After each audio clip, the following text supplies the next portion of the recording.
Il est 17 heures passées de quelques minutes lorsque le président Recep Tayyip Erdogan sort de son palais pour accueillir son homologue congolais Félix-Antoine Tshisekedi Tshilombo qui arrive sous escorte de la cavalerie de l'armée turque. Les hymnes nationaux des deux pays entonnés par la garde républicaine du pays hôte, suivis d'un bref passage des troupes en revue, le tout ponctué par 21 coups de canon tel que le veut la tradition ici.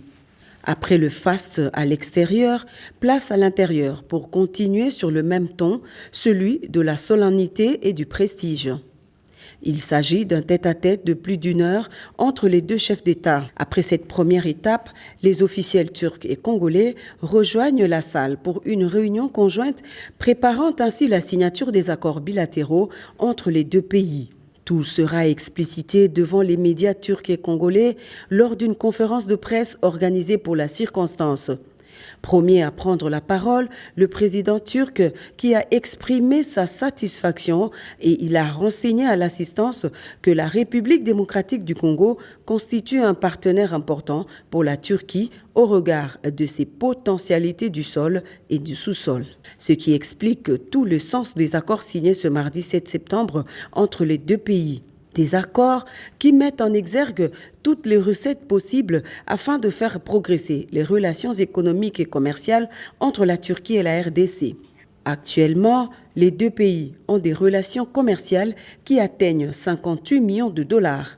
Le président Erdogan voudrait les porter à 250 millions de dollars d'ici quelques années. La RDC représente une réelle opportunité économique dans plusieurs domaines, notamment les infrastructures, l'industrie de la transformation et l'agriculture. Les deux pays ont signé 3 accords commerciaux portant notamment sur la protection des investissements, la lutte contre la fraude, la non-double imposition et le tourisme.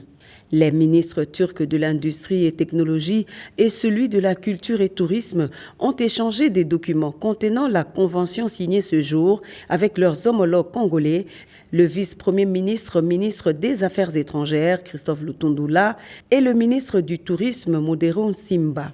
Satisfaction pour le chef de l'État Félix-Antoine Tshisekedi Tshilombo dans sa casquette de président de l'Union africaine. C'est la première fois, pour ceux qui ne le savent pas, qu'un chef d'État de la République démocratique du Congo arrive en Turquie et en plus coiffé de la casquette de président en exercice de l'Union africaine. C'est tout un symbole qui manifeste le désir ardent que nous avons de coopérer dans tous les domaines avec la Turquie, votre pays,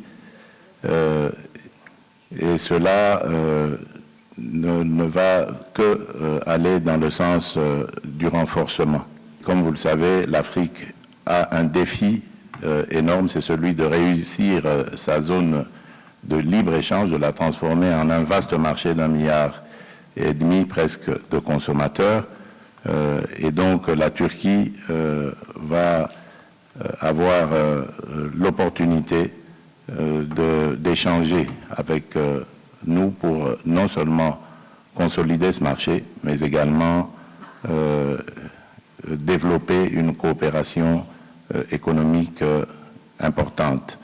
Le président turc a également loué les efforts de la République démocratique du Congo qui, selon lui, a démontré sa solidarité envers la Turquie dans le dossier de transfert de l'école Shafak basée à Kinshasa à la Fondation Maarif, un établissement scolaire de plus de 530 élèves turcs et congolais qui poursuivent paisiblement leur scolarité grâce à cette franche collaboration.